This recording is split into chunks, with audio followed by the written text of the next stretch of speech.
আপনি একটু শর্টকাট বলেন। আপনি এ পেশা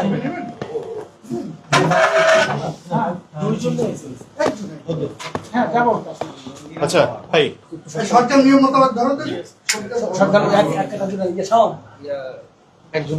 ভাই আপনি শুধু ঘটনাটা কি ঘটছিল শর্টকাট ওয়েতে একটু বলুন। আমি এখানে দুটাকে ডিউটি করতেছি, 6:20 অথবা 25-এর মতো আমি কনকস 2-তে ডিউটি করতেছি শুরু থেকেই। তা আমি ওখান থেকে 6:20 বা 25 এই সময়ের মধ্যে আমি ওই কনকস 2 থেকে 1-এর দিকে মুভ করতেছি। মাঝামাঝি আসার পরে আমার ওই কনস্টেবল মিশুক ভাই বললো যে স্যার একটা ছেলে নাকি ট্রেনের ওপরে উঠছে, একটু দ্রুত যান। তখন আমি মাঝপথ থেকে এদিকে আর মুখ না করে উপরে উঠে গেছি। উপরে উঠে যা দেখি অধিকাংশ জনগণ মানে উৎসুক জনগণ ওই বাচ্চাটাকে খুঁজতেছে। তখন আমরাও তাদের সঙ্গে বাচ্চাটার লোকেশনটা কোথায় অ্যাকুরেট টেস্ট করার জন্য খোঁজাখুঁজি করি। পরে 2-3টে বগি খোঁজার পরে যখন না পাই তখন আমি কন্ট্রোলার ভাই বললাম যে প্লিজ আপনি আগে মানে যেহেতু একটা বাচ্চা পড়ে গেছে আপনি কারেন্টটাকে মানে বিদ্যুৎ ড্রপ করার চেষ্টা করেন। পরে উনি মানে আমার এই কথাটা বলার পরে উনি আমাকে কিছু বলেন নাই, সামনের দিকে মুভ করে অনেক চেষ্টা করছে আর কি যত সম্ভব, কিন্তু আমাকে ক্লিয়ার জানায়নি যে বিদ্যুৎ অফ করা হয়েছে কি হয়নি, এটা কিছু বলেনি। পরে আমরা 2-3টা বগি খোঁজার পরে হুট করে এক জায়গায় নড়ে উঠছে। আমরা সামনে 2 বগি যাওয়ার পরে পিছনে আবার 3য় বগিতে ওই মানে একটা ভদ্রলোক বলতেছে যে খোঁজ পাওয়া গেছে। তখন আমরা সামনের থেকে মুখ না করে পিছনে আবার এসে দেখি যে হ্যাঁ নড়াচড়া করতেছে। পরে আমি আবার কন্ট্রোলার ভাইকে, সে তখন হচ্ছে মানে ওই যে 2 বগির মাঝখানে তখন আমরা ওই কন্ট্রোলার ভাইকে আবারও বললাম যে আপনি বিদ্যুৎটা প্লিজ দ্রুত অফ করেন, এবং আমি আমার বেতার দিয়ে আমার কন্ট্রোলকে বললাম যে দ্রুত বিদ্যুৎ অফ করার চেষ্টা করেন। সে 2 বগির মাঝখান থেকে কিভাবে ছাদে উঠলো এটা শোনেন, এটা 2 বগির মাঝখানে যখন ট্রেনটা স্টপ করা তখন ওটা আপ ডাউন করতেছে। ওই ওখানে একটা ইয়ের মতো আছে মানে ওই হ্যান্ডেলের মতো ওখানে পা দিয়ে ওটা নামা করা যায়। এই জায়গাতে ওই আপ ডাউন করতেছে আর আমরা ওকে খুঁজতেছি। খোঁজার যখনই আমি সন্ধান পাইছি তখন আমরা ওই কন্ট্রোলার ভাইয়ের সহযোগিতা নিয়ে কন্ট্রোল ভাই মনে করেন ওই গেট খুলে আমরা ওই ঘটনার প্লেসে যাওয়ার জন্য মুভ করছি। এবং ঘটনাস্থলে তখন কন্ট্রোলার ভাই একটা গেট, ওই ওটা কোন পাশের গেটটা, ওই মতিঝিলগামীর সর্বশেষ ওই পাশে যায় গেট খুলে আমি আমার একজন ফোর্স সহ কন্ট্রোলার ভাই আর একটা ভদ্রলোক 3জনকে আমরা ওখানে ইন করি। আমি ওখানে যার অন্য লোকজন না ধরতে পারে সেজন্য আমি সিকিউরিটি হিসেবে ওখানে থেকে যাই এবং বললাম যে উনি যেভাবে পালা দেবে সতর্কভাবে, যেহেতু ইলেকট্রিক ব্যাপার। সে ততক্ষণে কি ছাদে উঠে গেছে? না, ততক্ষণে ওখানে ও আপ ডাউন করতেছিল। মানে হচ্ছে বাইরের মাঝখানে, হ্যাঁ ওই দুই দরজার মাঝখানে, দুই বগির মাঝখানে। বাইরে তো, এটা তো বাইরে তো না, কানেক্টিং রাইট, কানেক্টিং মাঝখানে আপ ডাউন করতেছিল, কিন্তু নিচে পূর্ণাঙ্গ নিচেও নামেনি আবার পূর্ণাঙ্গ উপরে ওঠেনি। যখন আমরা এই কন্ট্রোলার ভাই এবং 3জন প্রথমে ফার্স্টে যখন গেছে, দ্বিতীয়বার আমরা আবার মই নিয়ে আসছে, আমরা আবার 3জন ঢুকছি। ঢোকার পরে মই লাগে ওই মানে মেট্রো রেলে মই লাগানোর পরে এখন কন্ট্রোলার ভাইকে আমি আবার জিজ্ঞাসা করলাম তৃতীয়বার যে ভাই আপনি কি বিদ্যুৎ অফ করছে? তখন বলতেছে হ্যাঁ বিদ্যুৎ অফ হয়েছে। এর মধ্যে মেট্রো রেলের একটা স্টাফ ও প্রথমে তাকে নামানোর চেষ্টা করছে মইতে উঠে। যখন উঠার পরে সে তখন ছাদও যায়, আবার মনে করেন এক হাত মানে আপ ডাউন করে, পূর্ণাঙ্গ ছাদে যা বসে থাকবে সেটাও না, আবার নিচে যে থাকবে তাও না। যখনই আমি ওই যে মেট্রো রেলের যে ভদ্রলোক গেছে তাকে নামানোর জন্য, সে তখন এক পর্যায়ে মানে ছাদের উপরে উঠে তার ধরার মতো পরিস্থিতি করতেছে। পরবর্তীতে মানে আমরা খুব চিল্লাপাল্লা করতেছি সবাই, এবং এর মধ্যে সহ সবাই তার ধরে না, কিন্তু ও মনে করছে যে আমার মনে করেন মানে টানিয়ে হিস্ত্রে নামায় যা শাস্তি দিয়ে মারধর করবে এই ধরনের ভয়তে সে ধরার জন্য মানে পায়তারা করতেছে। তো পরে যখন ও নামে না তখন আমি আমার ইলেকট্রিক যে অফ এটা ইনশিওর করে আমি আমার কনস্টেবল সজীব ভাইকে বললাম যে সজীব ভাই আপনি ওঠেন। সজীব ভাই উঠলো, সজীব ভাই উঠে মানে যথাসাধ্য চেষ্টা করছে, কিন্তু তারপরেও ওই সেম মানে আসতে চায় আবার ওই ছাদের উপরে ওই ট্রেনের উপরে যাওয়ার ধরে। এরপরে কন্ট্রোলার ভাই বলছে ঠিক আছে আমি উঠতেছি। কন্ট্রোলার ভাই নিচে যাওয়ার পরে হাত ধরছে এবং আমার পুলিশের সহযোগিতা ওখান থেকে আমরা নিয়েছিলাম। এই পর্যন্ত এটা হচ্ছে 8:25 থেকে 20-25 থেকে ঘটনা শুরু 35 পর্যন্ত আমরা এখানে ঘটনাস্থল নিয়েছি 15 মিনিটের মধ্যে। সে কোন স্টেশন থেকে উঠেছে সেটা কি আমাদের যে কার্ডটাতে যেটা শো করছে স্যার, ওটা আগারগা থেকে না, আগারগা থেকে দেখাইছে এটা। আগারগা থেকে এই সচিবালয় স্টেশন পর্যন্ত এই অবস্থাতে ছিল, তখন পর্যন্ত কেউ জানে না। এটা এইভাবে তো আমরা বলতে পারবো না। ওর কার্ডটাতে আগারগা পাঁচ দেখাইছে, কিন্তু সে আসলে কোন অ্যাকুরেট এটা আমরা তো সঠিক অ্যাকুরেট বলতে পারবো না। না না আসলে তুমি ছাদে উঠছিলা কোন জায়গায় এসে? এখানে এসে? নামার পরে ছাদে আমি কখনোই একটু বলি, মানে আমরা যখন ওকে বুঝতে পারি যে ওইখানে আছে, অবস্থান করতেছে, ও ছাদে তখন ওঠে, মানে আমরা যখন ওকে মানে রেস্কিউ করতে যাচ্ছি, ও তখন ছাদে উঠতেছে, মানে ভয় পেয়ে, ঠিক আছে, মানে ও মনে করছে অন্য কিছু হতে পারে। এতক্ষণ পর সে মাঝখানে হ্যাঁ, মাঝখানে অবস্থান করছিল, মানে আমরা মানে ওর চাচ্ছি যে রেস্কিউ করতে, ও একটু ভয় পাচ্ছে, অনেক মানুষজন একটু বিচলিত হয়ে গেছিল, ঠিক আছে, এর জন্য ও ভয় পেয়ে ছাদে উঠতেছিল। আর আমরা চাচ্ছিলাম যে ও ছাদে যেন না ওঠে, অনেকবার ওকে রিকোয়েস্ট করছি, কিন্তু মানে ও একটু অন্যরকম ছিল, এর জন্য ও বারবার ছাদে ওঠার চেষ্টা করছিল। পরে এক পর্যায়ে মই আনার পরে আমরা আমরা ওকে রেস্কিউ করতে সক্ষম হয়েছি। আচ্ছা, তুমি কি টিকিট কেটে ট্রেনের ভিতরে ঢুকছিলা না মাঝখানেই দাঁড়াইছিলা? যখন উঠছো, প্রথম উঠছো তখন?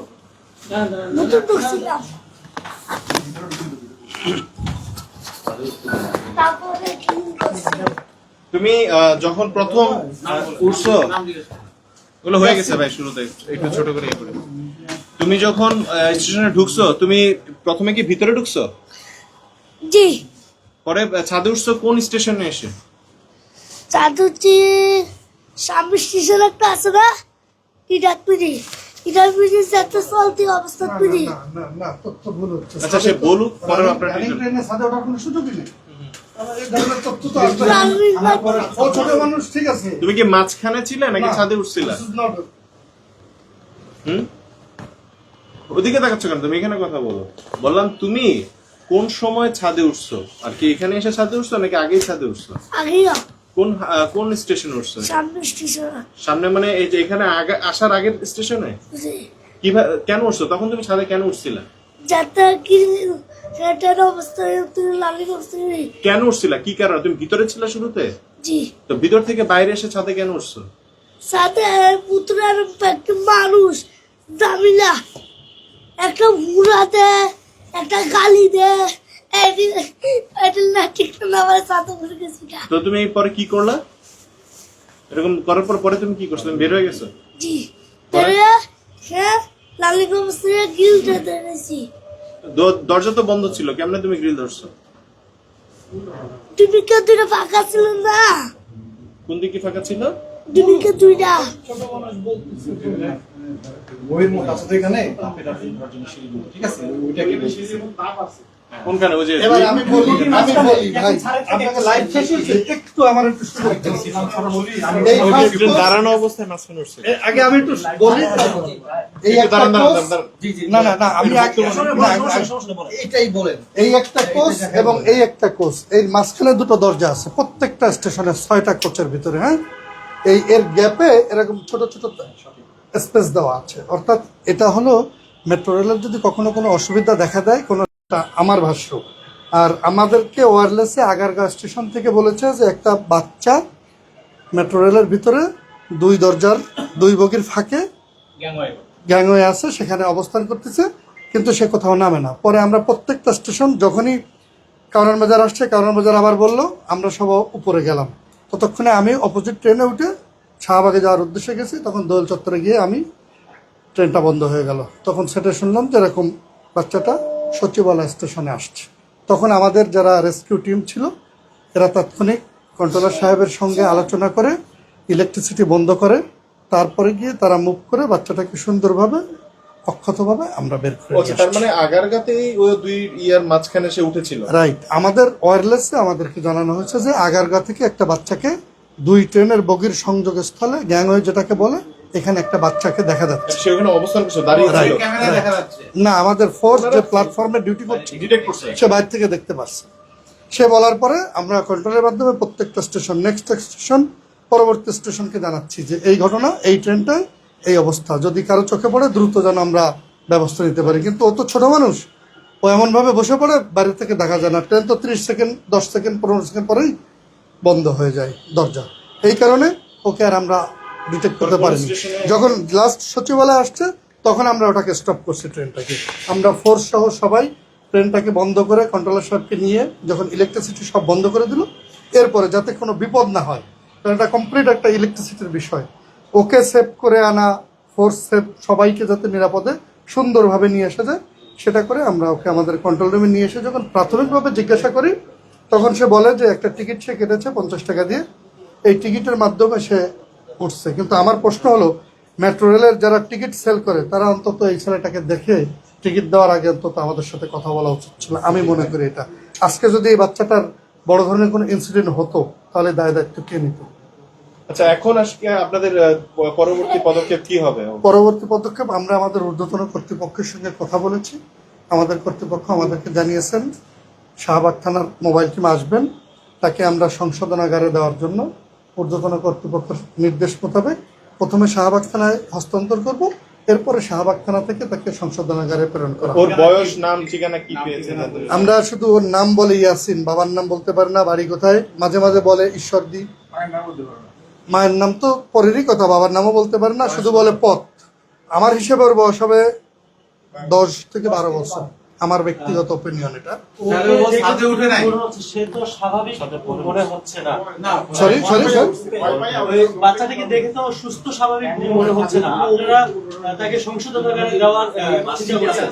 আসলে ওর যে শারীরিক এবং মানসিক বয়স এবং অবস্থা সে অনুযায়ী আসলে কি সংশোধনাগারে কি দেওয়া উচিত কিনা? হ্যাঁ, গুড প্রশ্ন, আপনি আমরা উত্তর নেন। মেট্রো রেল যে সময় বন্ধ হয়েছে সে থেকে এই পর্যন্ত যে পরিমাণ রেভিনিউ সরকার পেত, ওর এই ভুলের কারণে রেভিনিউ থেকে আমরা বঞ্চিত হয়েছে। এটা সরকারের বড় অঙ্কের একটা লস। আর ও যেহেতু বাচ্চা মানুষ, পরবর্তীতে তো এই সেম ভুল করবে না তার কি গ্যারান্টি আছে?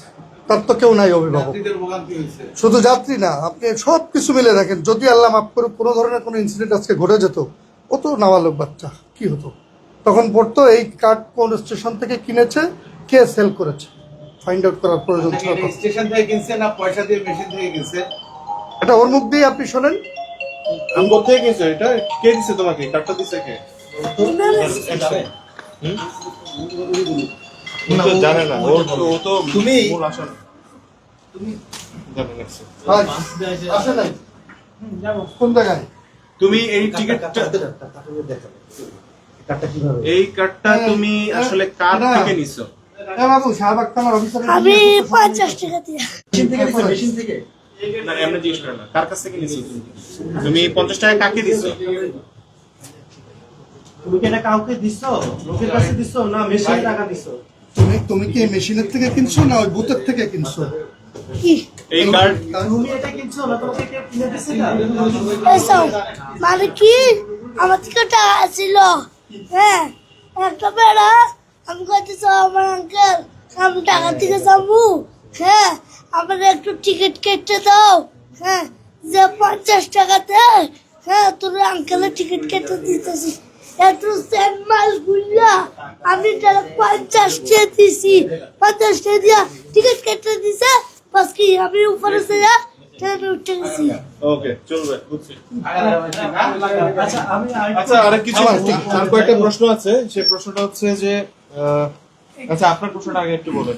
আচ্ছা, এখন হচ্ছে যে আমি যে প্রশ্নটা মূলত করছি তাকে দেখে তো সুস্থ স্বাভাবিক মনে হচ্ছে না। আসলে এই বিষয়ে তাকে কোনো ধরনের আইনি পদক্ষেপ বা যেটা চাচ্ছেন সেটা কতটুকু যুক্তিযুক্ত? সংশোধনাগার তো সাধারণত আপনি মনে হয় এই বিষয়টা জানেন না। পথ শিশু বা বঞ্চিত শিশু যারা, তাদেরকে পুলিশের নিয়মে আসামি হিসেবে বলা যায় না। তারা ছোট নাবালক বাচ্চা, তাদেরকে সংশোধনের একটা সুযোগ দেওয়া হয়, আইনের ব্যাখ্যাই আছে। আমরা সেই হিসেবে তাকে সংশোধনের জন্য আমরা আমাদের কর্তৃপক্ষের সিদ্ধান্ত মোতাবেক সংশোধনাগারে প্রেরণ করব, যাতে সে স্বাভাবিকভাবে সুন্দরভাবে আবার ফিরে আসে আমাদের কাছে। তার পরিচয় আরো বিস্তারিত জানার জন্য কি আপনারা কোনো ধরনের পদক্ষেপ নিয়েছেন কিনা? আমরা আপাতত শাহবাগ থানায় হস্তান্তর করব, এর পরবর্তীতে আপনারা ইনফরমেশন শাহবাগ থানা থেকে আরেকটা বিষয় নিতে হচ্ছে হলে যে ভালো। এই যে ঘটনাটা ঘটলো, এইটার কোনো তদন্ত হবে কিনা? রেল কর্তৃপক্ষের সাথে কি কথা না, হয়েছে? এটা আমি এই মুহূর্তে আপনাকে বলতে পারবো না। এটা আমাদের অথরিটি আছে, এমআরটির অথরিটি আছে, মেট্রো রেল কর্তৃপক্ষ আছে। একে অপরের সঙ্গে কথা বলে কিভাবে কি করবেন এটা ঊর্ধ্বতন কর্তৃপক্ষের সিদ্ধান্ত। স্যাররা যেভাবে সিদ্ধান্ত নেবেন পরবর্তীতে আপনারা সেটা জানতে পারবেন। Thank you. আপনার পরিচয়টা একটু বলবেন। আচ্ছা, আমি মোহাম্মদ মহসিন শেখ, পুলিশ পরিদর্শক, এমআরটি পুলিশ, ঢাকা। আজকে আমার মতিঝিল, সচিবালয়, ঢাকা বিশ্ববিদ্যালয় এবং শাহবাগ 4টে স্টেশনের তদারকি ডিউটিতে ছিলাম দুপুর 2টা থেকে রাত্র 9:30। আর এখানে মেট্রো রেলের কেউ আছে নাকি কর্তৃপক্ষ কেউ? আপনি কন্ট্রোলার সাহেবের কাছে যান। এই কোথায় কন্ট্রোল স্যার? দেখো, একটু নিয়ে যাও তো ওনাদের। থ্যাংক ইউ ভাই। দর্শক, মেট্রো রেলে এই শিশুটি উঠে এবং তারপরে কিন্তু আসলে মেট্রো রেলে আগারগাঁও থেকে ওঠার পর সচিবালয়ে এসে শেষ হয় এবং সচিবালয়ে তাকে যখন মেট্রো রেল বন্ধ করে তাকে সেখান থেকে উদ্ধার করা হয়। সে মূলত প্রথমে ট্রেনে উঠে এবং সেখান থেকে এসে পরবর্তীতে মেট্রো রেলের ছাদে ওঠার চেষ্টা করলে তখনই তাকে শনাক্ত করে সেখানে দায়িত্বরত সিকিউরিটি গার্ড, এবং যখন সে ছাদে ওঠার চেষ্টা করে তখনই আসলে সচিবালয় স্টেশনে এসে মেট্রো রেলটি বন্ধ করা হয় এবং সেখান থেকে তাকে উদ্ধার করে এখন তাকে মেট্রো রেলের সচিবালয় স্টেশনে আনা হয়েছে এবং পরবর্তীতে তাকে শাহবাগ থানায় হস্তান্তর করা হবে। এই ছিল সবশেষ। দর্শক, আমরা এই মুহূর্তে আরেকটু আপনাদেরকে বিস্তারিত জানানোর চেষ্টা করছি যে রাত 8:25 থেকে 35 মিনিটের সময়, এই সময়টাতেই মূলত এই বাচ্চাটি যখন রেল স্টেশনটিতে উঠে মেট্রো রেলে উঠে সেখান থেকে আসলে তাকে উদ্ধার করা হয় এবং পরবর্তীতে কিন্তু তাকে যখন উদ্ধার শেষ করা হয় এরপর মেট্রো স্টেশনের যে কর্তৃপক্ষ রয়েছে সেই কর্তৃপক্ষ তাকে তার কারণে পুরো মেট্রো স্টেশন বা পুরো মেট্রো রেল চলাচল বন্ধ করে দেয় এবং এটির জন্য কিন্তু আমরা যেমনটি জানি যে আসলে মেট্রো স্টেশনের যে রেল চলাচল বা ট্রেন চলাচল সেটি রাতের 9:30 মানে 9টা পর্যন্ত টিকিট কাটা যায়, 9:30 পর্যন্ত, এবং যাদের এমআরটি কার্ড রয়েছে তারা 10টা পর্যন্ত যাতায়াত করতে পারে। এবং যেহেতু 8:30টার মধ্যে এই ঘটনা ঘটে, মেট্রো রেল চলাচলের যে সময় অন্তত আরও 1.5 ঘন্টার মতো ছিল, সেই 1.5 ঘন্টার যে সময়টি ছিল সেটি আসলে শেষ করে সেই সময়টুকুতে পুরো রেল স্টেশনটি বা পুরো মেট্রো চলাচল বন্ধ হয়ে যায় এবং যার ফলে আমরা পরবর্তীতে দেখি যে আসলে অনেক যাত্রী এখানে মেট্রো স্টেশনগুলোতে এসে পরবর্তীতে ফিরে যেতে বাধ্য হয় এবং এই শিশুটির একটি ভুলের বা হচ্ছে যে তার যেই অনাকাঙ্ক্ষিত ঘটনা বা দুর্ঘটনা সেটির কারণে কিন্তু মূলত পুরো মেট্রো চলাচল এখন পর্যন্ত আজকের দিনের জন্য বন্ধ রয়েছে এবং পরবর্তীতে এই বিষয়ে যেই তদন্ত বা এই বিষয়ে যে পরবর্তী উদ্যোগ বা যেসব কার্যক্রম সেটি এই মেট্রো স্টেশনে যে দায়িত্বপ্রাপ্ত পরিদর্শক রয়েছে সে যেমনটি জানালেন যে পরবর্তীতে তাকে শাহবাগ থানায় হস্তান্তর করা হবে এবং কিছুক্ষণের মধ্যেই কিন্তু একটি শাহবাগ থেকে একটি পুলিশের মোবাইল টিম চলে আসবে এবং এখানে আসার পর আসলে তাকে কি করা যায় সে বিষয়ে ব্যবস্থা গ্রহণ করবে মেট্রো স্টেশন প্রশাসন। আমরা কিন্তু এই মুহূর্তে সচিবালয়ের মেট্রো স্টেশনে রয়েছি এবং আমরা দেখতে পাচ্ছি যে মেট্রো ট্রেনটি রয়েছে সেই মেট্রো ট্রেনটি বন্ধ রয়েছে। আপনারা দেখতে পাচ্ছেন এই মুহূর্তে কিন্তু মেট্রো ট্রেনটি বন্ধ রয়েছে এবং এটার যেই বিদ্যুৎ চলাচল সেই বিদ্যুৎ প্রবাহ সাময়িক সময়ের জন্য বন্ধ হচ্ছিল এবং পরবর্তীতে আবার বিদ্যুৎ প্রবাহ এখানে চালু করা হয় এবং তারপর থেকে এখন পর্যন্ত মেট্রো রেলটি এখানে অবস্থান করছেন এবং আমরা যতটুকু এখন পর্যন্ত জেনেছি শিশুটির নাম পরিচয় সঠিকভাবে জানা যায়নি। তার নাম পরিচয় এবং তার সবকিছু জানার জন্য পুলিশ চেষ্টা করছেন এবং শাহবাগ থানা থেকে যখন একটি মোবাইল টিম আসবে পুলিশ এবং যেই তাৎক্ষণিক যে ব্যবস্থা গ্রহণের যে ম্যাজিস্ট্রেট মোবাইল কোর্টের সেই টিম তাকে পরবর্তী কি কার্যক্রম হয় সেটি জানাবেন। ততক্ষণ পর্যন্ত আপনাদের সাথে আমি রয়েছি বিলাল হোসেন স্বাধীন। যুক্ত থাকুন বাংলা নিউজের সাথেই, দেখতে থাকুন সবার আগে সর্বশেষ সংবাদ।